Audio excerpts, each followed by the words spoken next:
તો નવસારીમાં ભારે વરસાદને કારણે પૂર્ણા નદીના પૂર ફરી વળ્યા છે। રેલવે બ્રિજ પૂર્ણા નદીના પૂરમાં ડૂબી ગયો છે। પશ્ચિમ વિસ્તારના 50,000 લોકો આ પરિસ્થિતિ વચ્ચે મુશ્કેલીમાં મુકાઈ ગયા છે।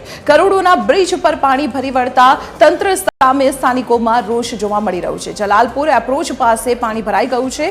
વાહન વ્યવહાર પણ અહીં સદંતર ખોરવાઈ ગયો છે।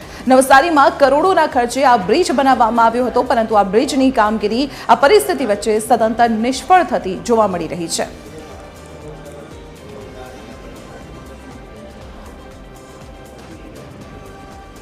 નવસારી જિલ્લા સહિત ઉપરવાસમાં બેમાર વરસાદ વરસવાના કારણે નવસારીની જે નદીઓ છે તે ગાંડીતુર બની છે, જેમાં પૂર્ણા નદી હાલ 29 ફૂટ પર પહોંચી છે, જેની ભયજનક સપાટી 23 ફૂટ છે। ત્યારે જે પૂર્ણાના પાણી છે તેણે શહેરના 30% વિસ્તારને જળમગ્ન બનાવી દીધું હોય તેવી સ્થિતિ અહીં સર્જાઈ છે।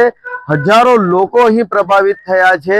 નીચાણવાળા વિસ્તારોમાં 10 ફૂટ જેટલા પાણી જેને લઈને જનજીવન અસ્તવ્યસ્ત જોવા મળ્યું, કારણ કે જે એપ્રોચ છે ત્યાં પાણી ભરાવાના કારણે હજારો લોકો અહીંથી પસાર થતા અટક્યા છે। વાત કરીશું અહીંના સ્થાનિક સાથે કે કેવી તકલીફ પડી રહી છે। જી, શું નામ છે તમારું ને કેવી તકલીફ અહીંયા પડી રહી છે? મારું નામ ઇન્દ્રોજન શાહ છે। અત્યારે પૂર્વ અને પશ્ચિમમાં જવા માટે જે બ્રિજ બનાવેલો, તો બ્રિજની ઉપર બી અત્યારે પાણી છે, તો અહીંથી 2 વ્હીલરને જવું હોય તો પણ તકલીફ પડે છે।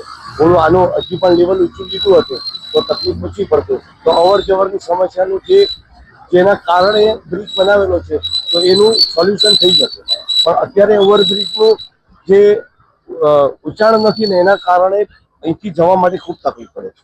જી, તો સ્થાનિક જણાવી રહ્યા છે કે જે આ એપ્રોચનો જે ભાગ છે તે ઊંચો કરવાની જરૂર હતી, જે ઊંચો ના કરવાના કારણે આ જે સમસ્યા જે પાણી ભરાવાની છે તે ઉદ્ભવી રહી છે।